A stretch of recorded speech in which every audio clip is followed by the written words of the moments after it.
Yerkuyu Şeyhi Aliyel Bukka Türbesi ve Camisi. Yerkuyu Çankırı'ya 60, Ilgaz'a 15 kilometre uzaklıktadır. Yerkuyu'da yatmakta olan Yerkuyu Şeyhi Aliyel Bukka, 12. yüzyılda Horasan'dan gelerek buraya yerleştiği, Horasan erenlerinden olduğu, mezarının yapımında geyiklerin kereste taşıdığı rivayeten anlatılır. Kabri cami ile bitişiktir. Eldivan ilçesi Seydiköy'de bulunan caminin yazıtında Aliyel Bukka'nın Hacı Murad Veli'nin babası olduğu ve Ilgaz-Tosya arasındaki Yerkuyu'da yattığı ifade edilmektedir. Türbede 5 kabir bulunmaktadır. Yerkuyu tekkesine 47 tekke bağlıymış. Yüzyıllardır akıl hastalarına şifa dağıtan bu mahal, günümüzde bile bu özelliğini korumaktadır. Şeyhin çevredeki şeyhlerle aracısız konuştuğu, manevi olarak 2 ayrı yerde bulunabildiği, kendisi köydeyken geceleri uzak diyarlardaki savaşlara katılıp sabah köyüne döndüğü anlatılan rivayetler arasındadır. Köyde Nakşi tekkesi bulunmaktadır. Türbeye ziyarete gelenlerin sara, felç, akıl hastalıkları başta olmak üzere diğer hastalıklara da iyi geldiğine inanılıyor. Ziyarete gelenler türbede yatıyor, dua ediyor ve kurban kesiyor. Gelen hastaların şifa bularak gittiklerine inanılıyor.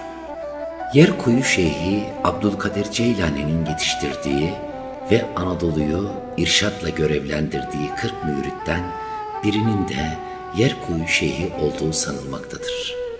Horasan, Alp, Anadolu, Türkistan erenleri gibi değişik isimlerle anılan mübarek şahsiyetler Anadolu'ya geldiklerinde zaviyeler kurdular.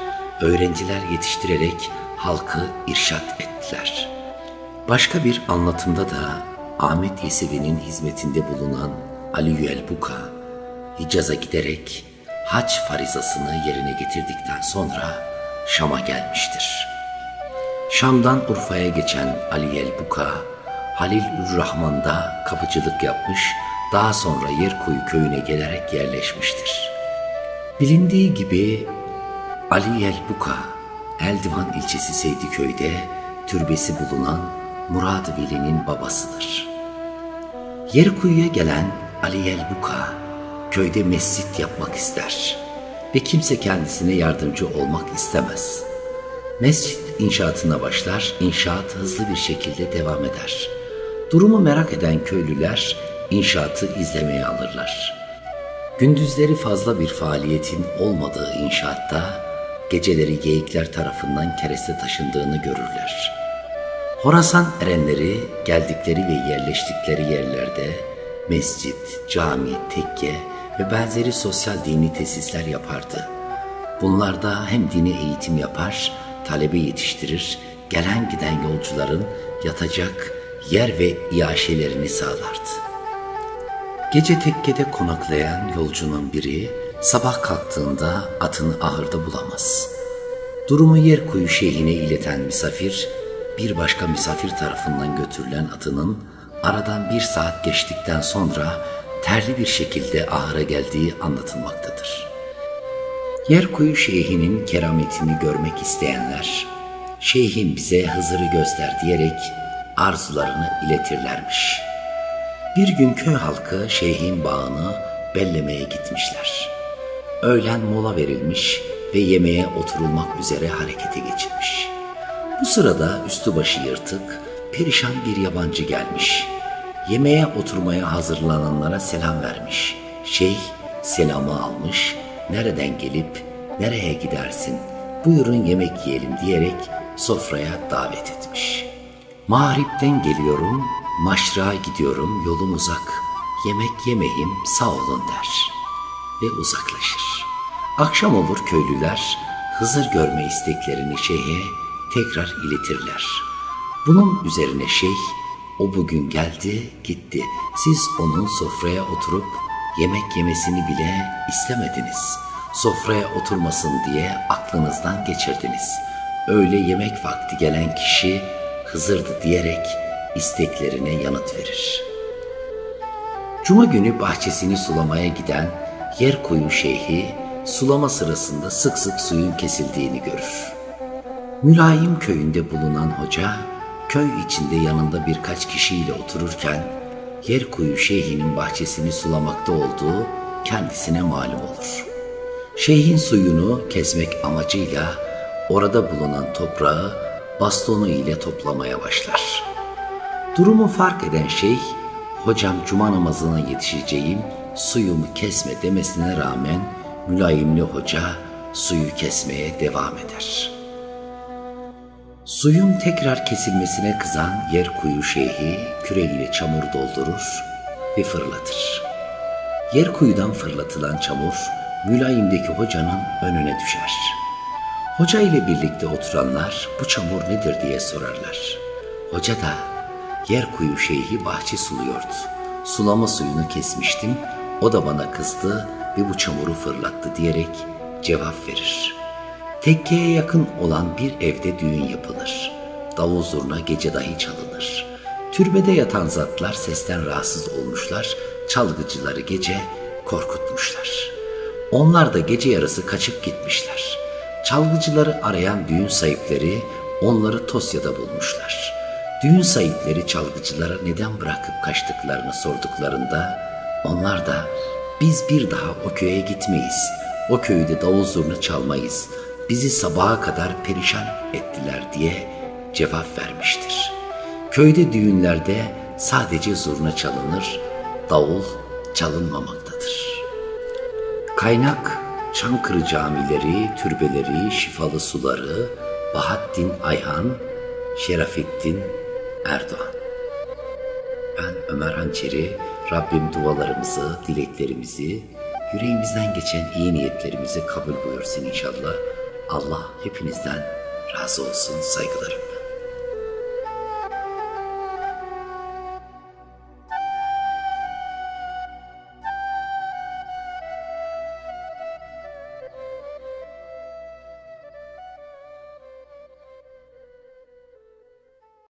Efendim herkese selamlar, sevgiler, saygılar, hürmetler gönderiyoruz. Ilgaz Yerkuyu Köyü. Yerkuyu Köyü değil mi? Sevgili Fatma anamızı böyle burada bulmuşken böyle bir hasbihal edek dedik.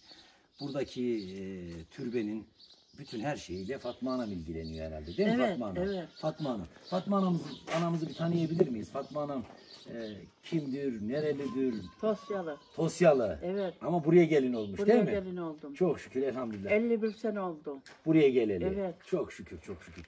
Fatma teyzem, türbeye çok gelen giden ziyaretçi oluyor. Çok geliyor böyle, onlara hizmet ediyor. Allah razı olsun. Ha. Peki Fatma teyzem, bu türbeyle alakalı biz içeriklerini okuyacağız ama böyle farklı farklı hikayeler var. Böyle halk arasında köy dilinde anlatılan böyle kısa bir hikayesi var mı türbenin? Ya bunlar Horasan'dan gelme. Evet. Benim beyim de bunların torunu. Evet. Beyim vefat etti, ben oturuyorum. Allah rahmet eylesin. Ben de bunlara hizmet ediyorum. Allah razı olsun. 2 tane oğlum var imam. He, maşallah. Bir tane oğlum var tekte. Evet. Müdür. Çok şükür, çok şükür. Ben Elhamdülillah. de burayla ilgileniyorum işte. Çok şükür, çok şükür. Peki Fatma anacığım, şöyle bir şey sorsak. Bu gelen geçen bu ömür içerisinde bu hayattan ne öğrendik desek Fatma Hanım bize ne söyler? Ne öğrendim? İşte gelenle gidenle dünyayı bütüdüm. Öyle diyorsun. Öyle diyorum vallahi. Çok Başka şükür, bir şey çok demiyorum. şükür. Ha. Ellerinden öperim, saygılar sunarım. Hı. Efendim Fatma Hanımıza çok teşekkür ederiz. Yerkuyu köyünden herkese selamlar, sevgiler, hürmetler gönderiyoruz. Efendim öncelikle herkese selamlar, sevgiler, saygılar, hürmetler gönderiyorum. Böyle Ilgaz, Çankırı Ilgaz'a gelmişken buradaki türbelerimizi ziyaret edelim istedik. Bugün yolumuz Ilgaz Yerkuyu köyüne düştü. Yerkuyu köyüne gelmişken türbemizi ziyaret ettik. Ondan sonra da sorduk, soruşturduk. Bu köyün en yaşlısı kimdir, en tecrübelisi kimdir dedim. Dediler ki Ethem amca var. Biz de Ethem amcamızı ziyarete geldik. Elini öptük. Hoş geldiniz. Mübarek gün bayramlaştık değil mi Ethem amcam? Evet. Nasılsın, iyi misin Ethem amca? Şükürler olsun. Sağlığımıza dua edeceğiz. Elhamdülillah. Bugünlere şükür. Peki Ethem amcam, bu köyünüzdeki türbeyle alakalı böyle farklı farklı, ben bir iki gündür okuyorum, farklı farklı rivayetler var. Onunla ilgili hafızanda olan, aklında olan Yok, bir hikaye var mı? Fazla bir şey yok yani benim. İşte aynı dedelerimizin, şeylerimizin, babalarımızın anlattığı gibi. Aslında Horasan'dan Horasan'dan gelme, evet. Oradan gelmiş de O zaman malum işte İslamiyet'i yaymak için çeşitli yere Evet. gelmişler. Buraya da işte gelmişler, yerleşmişler işte. Öyle yani fazla bir şeyimiz yok yani. He. İşte. Ama maşallah köyümüze bu türbeden dolayı bayağı ziyaret var. Var Değil mi? işte Gelen- geliyorlar, şey yapıyorlar yani işte. Ziyarete geliyorlar. Allah eksik etmesin. Peki Ethem amcam yaş 83 müydü? 80. 80. Bu Ben 80 de- yıllık ömürde bu hayattan ne öğrendik desen Ethem amcam ne öğrenmiştir bu hayattan? Öyle tek bir cümleyle. Vallahi hani bir pencereden girdim, bir pencereden çıkıyoruz artık. Yani. Değil mi? Aynen. Bir varmış da bir Bir yokmuş değil mi? varmış, bir yokmuş yani. Evet maalesef öyle. Böyle hayat Evet. böyle yani. Yani ben sana. Evet değerli dostlar böyle Ethem amcamızla böyle bir hoş sohbet ettik. Sevgili teyzeme, Ethem amcama saygılar, sevgiler sunuyorum. Hanelerini açtılar. Çankırı, Ilgaz, Yerkuyu köyünden herkese kucak dolusu selamlar, sevgiler, hürmetler gönderiyoruz. Sevgili Ethem amcama da şükranlarımı, sevgilerimi, hürmetlerimi gönderiyorum. Saygılarımızla. Teşekkür ederim. Sağ ol.